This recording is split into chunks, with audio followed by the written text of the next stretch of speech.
اعوذ باللہ من الشیطان الرجیم بسم اللہ الرحمن الرحیم وما یؤمن اکثرهم باللہ الا وهم مشرکون۔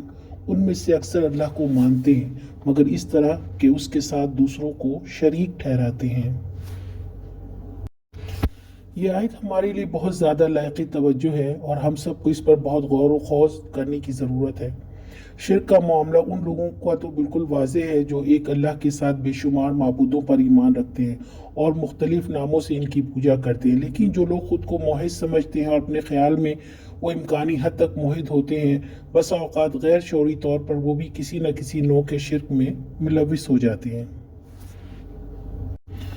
بسا اوقات غیر شعوری طور پر وہ بھی کسی نہ کسی نوع کے شرک میں ملوث ہو جاتے ہیں۔ اس صورتحال کو سمجھنے کے لیے بڑی گہری بصیرت کی ضرورت ہے، اور ایسی بصیرت اور ایسا علم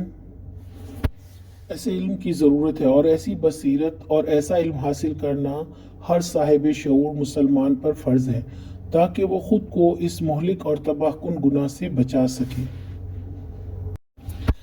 ایسے علم کی ضرورت ہے اور ایسی بصیرت اور ایسا علم حاصل کرنا ہر صاحب شعور مسلمان پر فرض ہے تاکہ وہ خود کو اس مہلک اور تباہ کن گناہ سے بچا سکے۔